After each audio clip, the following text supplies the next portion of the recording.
impunidad de los delincuentes, pues sin la corrupción, violencia. ¿Qué lectura le das a la violencia en nuestro país, Rosario? Primero, señalar, Oscar, que me parece que estamos en un año muy delicado y en qué condiciones vamos a ir a votar si prevalece este clima de violencia en México. Ayer lo decía Luis Carlos Ugalde, entre los temas de riesgo, la violencia. La violencia. Pongo una comparación. Estamos todos en medio de toda esta situación de Ecuador.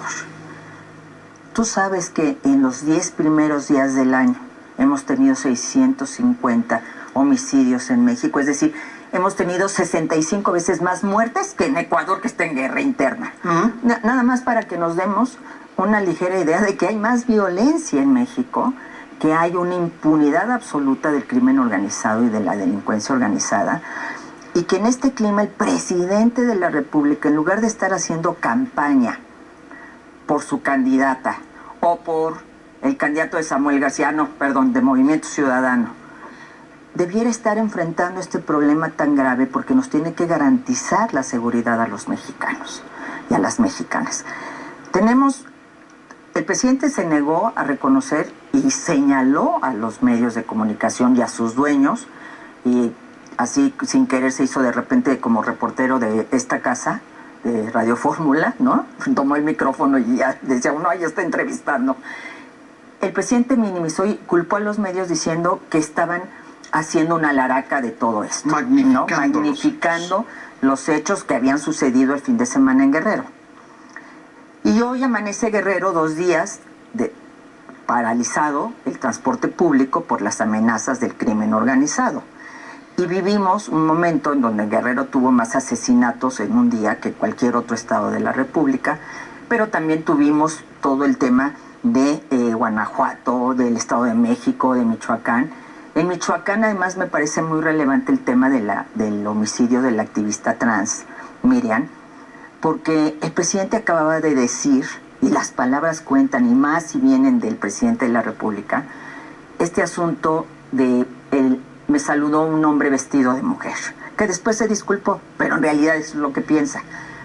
Y entonces todo este clima de violencia pues también se combina con los crímenes de odio, con la transfobia, con todas estas circunstancias que se alientan en un contexto violento. Hay cada 15 minutos un asesinato en México. Entonces, esta ola de violencia nos genera miedo, porque vemos narcobloqueos, porque vemos estos homicidios, porque estamos viendo que asesinan a candidatos o a presuntos candidatos de la oposición. Yo me pregunto, ¿por qué nada más a candidatos opositores? ¿Por qué no han asesinado? Y no quiero que los asesinen, desde luego, pero ¿por qué nada más a los de la oposición? De tanto la alianza que apoya a Xochitl Gálvez como de Movimiento Ciudadano. Me parece algo terrible que debemos de cuestionarnos. Entonces, Oscar, quiero concluir diciendo esto. Si el gobierno no nos cuida, nosotros, como lo decía la vez pasada, tenemos que cuidar a México y cuidarnos a nosotros.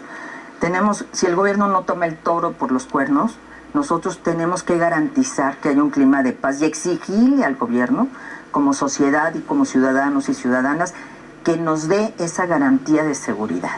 Porque en ese contexto, pues la gente no va a ir a votar. Y esto va a favorecer solamente a una candidata, no precisamente a la oposición. Y entonces el piso no está parejo.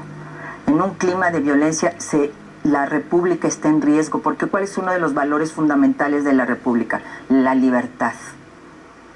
Y no se es libre si no puedes transitar. Está en nuestra Constitución garantizado el derecho al libre tránsito. ¿Cuál libre tránsito? Tú lo dices ahorita, si me voy a un hospital, me pueden asesinar en el camino, si me voy a mi trabajo, me pueden asaltar en el camino, a secuestrar en el camino.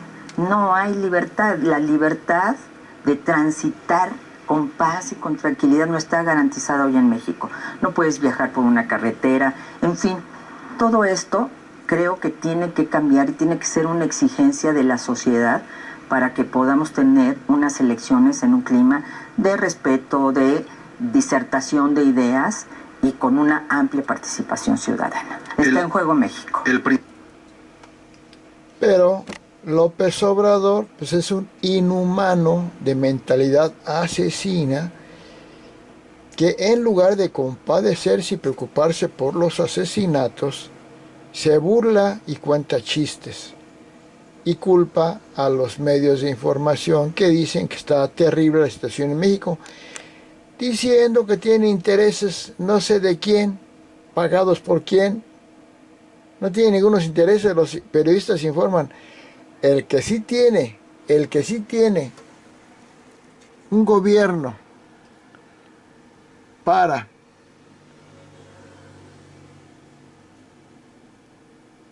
un periodismo para comprado es López Obrador.